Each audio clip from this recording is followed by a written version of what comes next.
हिंदू धर्म में नवरात्रि के पर्व का विशेष महत्व होता है। माँ दुर्गा के 9 स्वरूपों की पूजा पूरे 9 दिन भक्त सच्ची श्रद्धा के साथ करते हैं। देवी माँ के आशीर्वाद की महिमा इतनी दिव्य है कि वह अपने भक्त के हर संकट और विपदा को मिटा देती है। बात करें हिंदू पंचांग की तो साल में 4 नवरात्रि मनाई जाती है। ये नवरात्रि चैत्र, आश्विन, आषाढ़ और माघ मास में पड़ती है।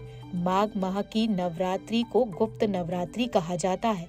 इसमें साधक देवी माँ की 10 महाविद्याओं की गुप्त रूप से साधना कर उनका आशीर्वाद प्राप्त करते हैं। माघ की यह नवरात्रि शक्ति उपासना के लिए बहुत श्रेष्ठ मानी जाती है।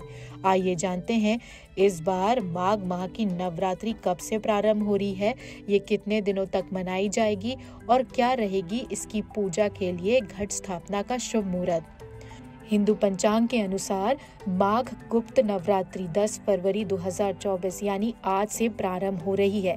इसका समापन 18 फरवरी 2024 दिन रविवार को होगा। ये नवरात्रि पूरे 9 दिन तक मनाई जाएगी, जिसमें माँ देवी के 9 स्वरूपों की पूजा गुप्त रूप से की जाएगी। देखिए, एक वर्ष में 4 नवरात्रि होती है। सामान्यतः चैत्र के मास में बसंत नवरात्रि होती है और आश्विन, जिसे क्वार भी कहा जाता है, क्वार के मास में शारदीय नवरात्रि होती है। इसके अतिरिक्त माघ मास में और आषाढ़ मास में भी नवरात्रि होती है। अक्सर लोगों को उसकी जानकारी नहीं होती है, क्योंकि यह जो रहती है गुप्त नवरात्रि रहती है।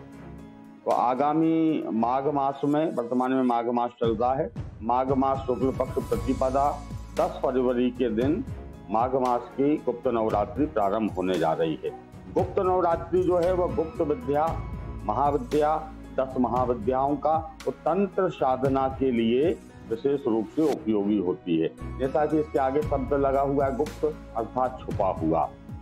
अर्थात गुप्त नवरात्रि में जिन साधकों को महाविद्याओं की दीक्षा प्राप्त है, 10 महाविद्याओं की दीक्षा प्राप्त है, जैसे जो श्री विद्या साधक होते हैं, बगलामुखी साधक होते हैं, तंत्र साधक होते हैं, या ऐसे साधक जिन्हें गुरु के द्वारा किसी विशेष मंत्र की, किसी विशेष साधना की दीक्षा दी गई हो, वे सभी साधक, ऐसे सभी साधक इस गुप्त नवरात्रि में जो उनको महाविद्या प्राप्त है, जो 10 महाविद्या प्राप्त है, जो विशेष साधना प्राप्त है, जो तंत्र उनको प्राप्त है या जो मंत्र प्राप्त है, उन सभी का विशेष रूप से साधना करते हैं।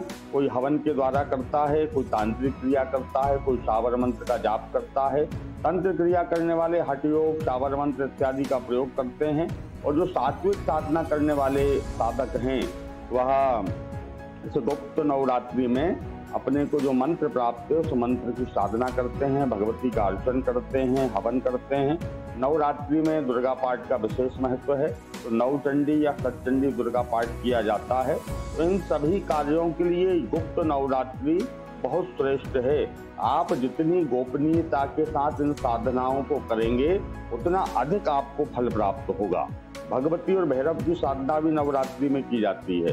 तो यह गुप्त नवरात्रि है भगवती की सात्विक राजसिक साधना के लिए, तांत्रिक साधना के लिए गुप्त नवरात्रि बहुत श्रेष्ठ माना जाता है। और जो भक्त, जो साधक इस गुप्त नवरात्रि का उपयोग करके अधिक से अधिक भगवान का, भगवती का भजन करता है, जप करता, अनुष्ठान करता है, भगवती का अर्चन करता है, उसको सुख, सौभाग्य, समृद्धि इत्यादि की प्राप्ति होती है।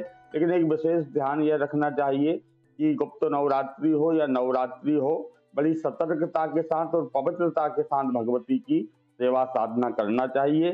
भगवती के प्रसन्न होने पर मंत्र सिद्धि तो हमको प्राप्त होती है, मान सम्मान प्राप्त होता है और धन, ऐश्वर्य, राज कीर्ति, यश कीर्ति की हमको प्राप्ति होती है। लोकल 18 नर्मदापुरम से दुर्गेश सिंह राजपूत की रिपोर्ट। ज्योतिष आचार्य के द्वारा दी गई जानकारी के अनुसार ये जानकारी है। लोकल 18 इसकी पुष्टि नहीं करता है।